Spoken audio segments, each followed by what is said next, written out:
UGC net JRF के लिए सबसे जो तैयारी का सबसे अच्छा तरीका है कि जो पिछले साल के प्रश्न हैं उनको हम सॉल्व कर लें। तो उनमें से मैंने कुछ प्रश्न को सिलेक्ट किया है आपके लिए, और आप अच्छे से अगर इसकी प्रैक्टिस करते हैं और अगर ये प्रश्न रिपीट होता है तो आप अच्छे से कर सकते हैं। तो हम शुरुआत करते हैं। तो पहला जो प्रश्न है वो है कि आपको इसमें से कोडिंग एंड डिकोडिंग का देखना है कि इसमें ये दे रखा है इट इज़ डार्क आउटसाइड, इसके जो कोडिंग है वो ये है। और फिर बी ऑप्शन में दे रखा है इट इज़ स्टिल रेनिंग, तो इसको जो कोड किया है वो ये है, ठीक है। उसके बाद इस सी ऑप्शन में दे रखा है रेनिंग हैवीली, उसके बाद इसको कोड किया है इस तरीके से, और आपसे पूछा है कि डार्क और हैवीली का कोड क्या होगा। तो आपको सिंपली ये देखना है कि आपका डार्क कहाँ दे रखा है, यहाँ है, और हैवीली कहाँ दे रखा है, यहाँ है, ठीक है। दोनों को आपको देखना है। आपको सी ऑप्शन और ए ऑप्शन में से डार्क और हैवीली का आपको कोड बताना है। तो हमें सबसे पहले ये देखना है कि ए ऑप्शन में इट इज़ डार्क, यहाँ हम लिखेंगे इट इज़, राइटिंग पे थोड़ा ध्यान मत दीजिएगा क्योंकि, ठीक है। और फिर हम लिखेंगे यहाँ डार्क, ठीक है। सिंपली मैं आपको लिख के दिखा रही हूँ, इट इज़ डार्क। तो अभी हमें सिर्फ इट इज़ यहाँ भी कॉमन है, और बी ऑप्शन में यहाँ देखिए यहाँ भी कॉमन है। तो यहाँ क्या कॉमन है फिर, एक तो यहाँ ला कॉमन है, ठीक है। यहाँ देखिए एक यहाँ ला कॉमन है और एक यहाँ सा कॉमन है। तो ला और सा में से दोनों में से इट इज़ का कोड हो सकता है, हो सकता है। तो मैंने यहाँ लिखा ला और यहाँ लिखा सा, और मैंने यहाँ दोनों में भी लिख दिया ला या फिर सा, दोनों में से एक हो सकता है, हम कंफर्म नहीं बता सकते कि कौन सा होगा, ठीक है। उसके बाद हमें देखना है डार्क का, डार्क आउटसाइड। अब डार्क आउटसाइड में यहाँ देखिए कुछ वर्ड यहाँ कॉमन है।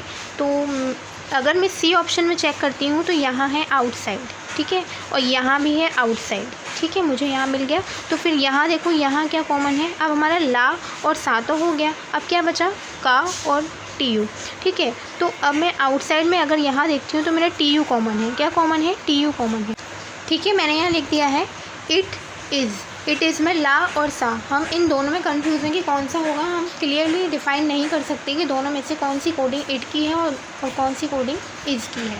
तो ये तो हमसे पूछा ही नहीं है, अगर हम इस पर ध्यान भी ना दें तो चलेगा।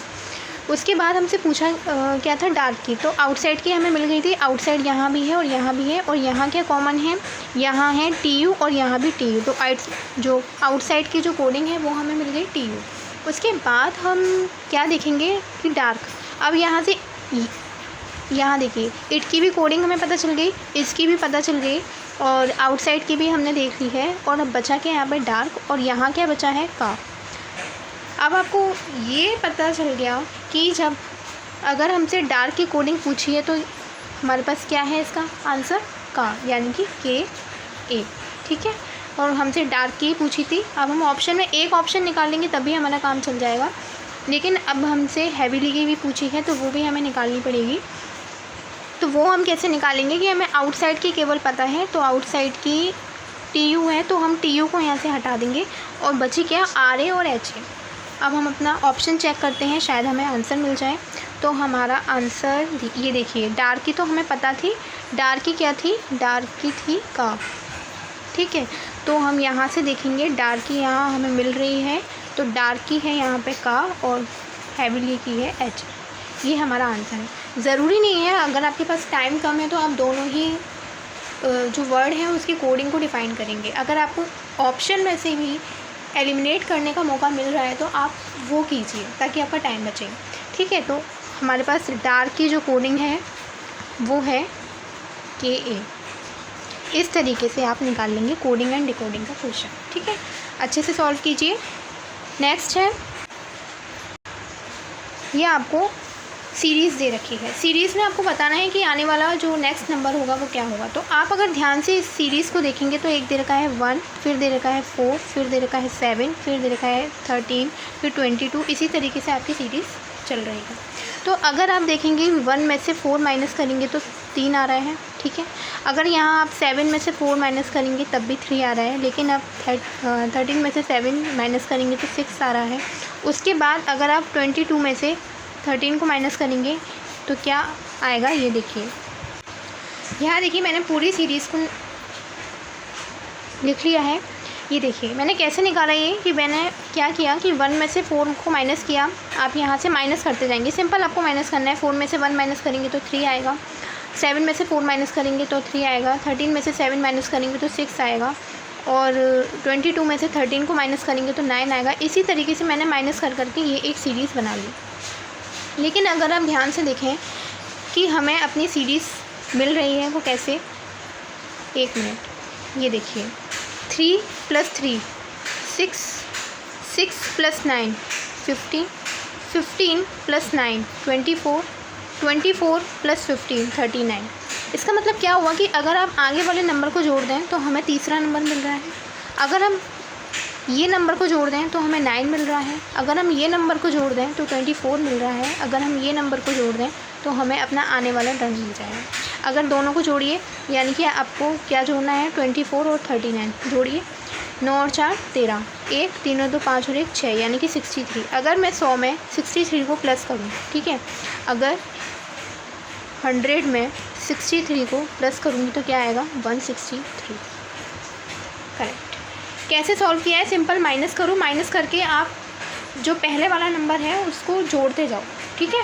जोड़ने के बाद आपको अपनी सीरीज़ का नेक्स्ट नंबर मिल जाएगा। अगर समझ में ना आए तो दोबारा से इस वीडियो को देखना, आपको समझ में डेफिनेटली आ जाएगा।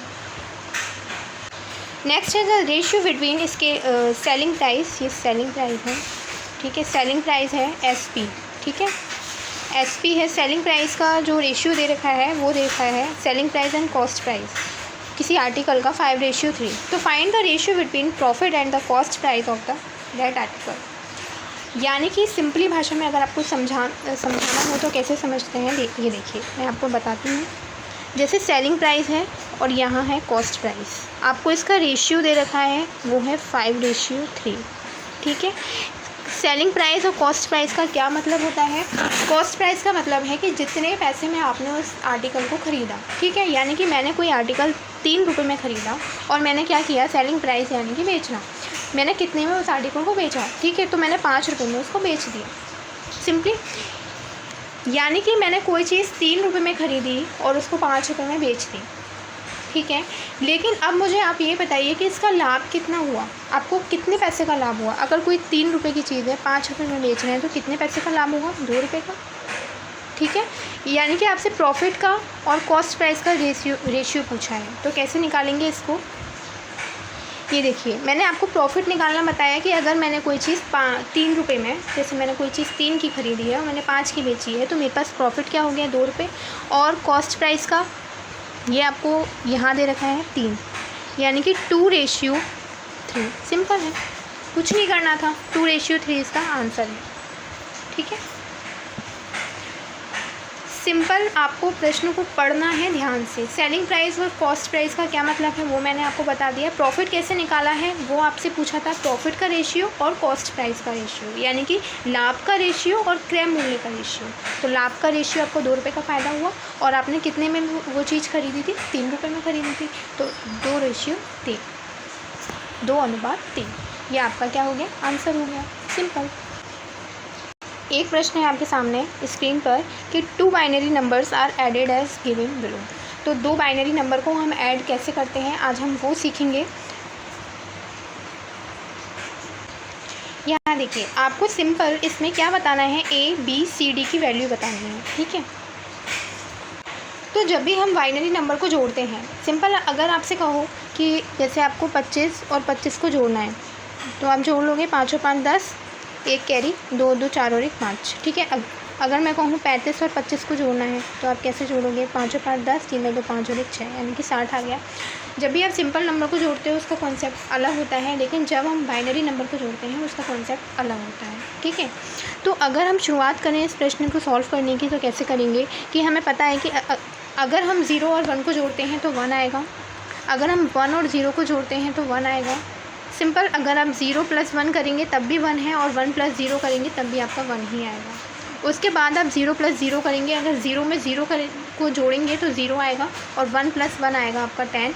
लेकिन इसमें आपका जो लिखा कैसे जाता है, जैसे 1 + 1 आपका 10 होता है लेकिन 0 लिखा जाता है, क्यों, क्योंकि 1 आपकी हासिल चली जाती है कैरी ऊपर, ठीक है। मैं करके बताती हूँ कैसे होता है इसको। यहाँ देखिए, शुरुआत करते हैं ए को हम कैसे डिफ़ाइन करेंगे कि मैंने यहाँ देखा यहाँ 1 है और यहाँ 1 है। अब मैं यहाँ क्या डिजिट रखूँगी कि मुझे यहाँ नीचे 1 मिल जाए, ठीक है। तो क्या रखना पड़ेगा, अगर मैं एक ही जगह पर 1 रखती हूँ तो 1 और 1 तो आपका 10 होता है और नीचे 0 आता है, लेकिन नीचे यहाँ 0 नहीं है, यहाँ क्या है 1 है। तो मैं अगर यहाँ 0 रख दूँ तो 1 + 0 आपका 1 आ जाएगा। यहाँ देखिए 1 + 0 1 आ जाएगा, तो मैं एक ही जगह पर यहाँ 0 रख देती हूँ तो आपको मिल जाएगा। अगर मैं ऐड करूँगी दोनों को तो क्या मिलेगा, 1 + 0 0 1, ठीक है। ये हमारा सॉल्व हो गया। उसके बाद हम नेक्स्ट नंबर सॉल्व करते हैं। तो मुझे चाहिए यहाँ पर A B C D तीनों की वैल्यू चाहिए, ठीक है। अब यहाँ मैंने देखा यहाँ D है, मुझे D की वैल्यू पता करनी है। तो D की वैल्यू पता करने के लिए 0 और 1 इन दोनों नंबर को आपस में जोड़ना है। तो 0 + 1 क्या होता है, यहाँ देखिए 1, 0 + 1 1। तो D की जगह पर मैं क्या रख दूँ, 1, ठीक है। D की जगह पर मैं क्या रखूँगी, 1।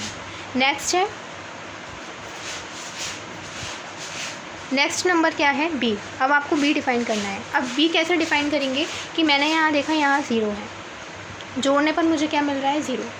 0 मुझे यहाँ सिर्फ यहाँ से मिल जाएगा या फिर यहाँ से मिल जाएगा, ठीक है। अब मैं 1 में ऐसा क्या जोड़ूँ कि मुझे 0 मिल जाए, आप बताइए 1 में मैं ऐसा क्या जोड़ूँ कि मुझे 0 मिल जाए। तो 1 में एक ही चीज़ है जो मुझे 0 दे सकती है, वो है 1 + 1 = 10। लेकिन हम 10 नहीं लिखते, मैंने बताया था 0 ही लिखते हैं। जो 1 होता है वो हासिल में चला जाता है, ठीक है। तो अगर यहाँ मैं 1 रख दूँ B की जगह पर तो 1 + 1 0, ये आ गया 1 + 1 0। लेकिन होता क्या है, 10 लिखते हम 0 हैं, 0 लिखा, हासिल 1, ऊपर कैरी चली गई।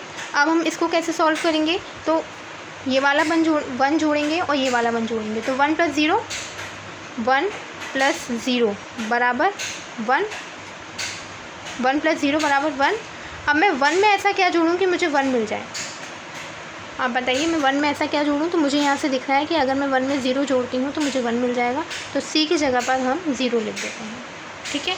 तो अगर मैं फाइनली, आप यहाँ देखिए हमने कैसे सॉल्व किया है।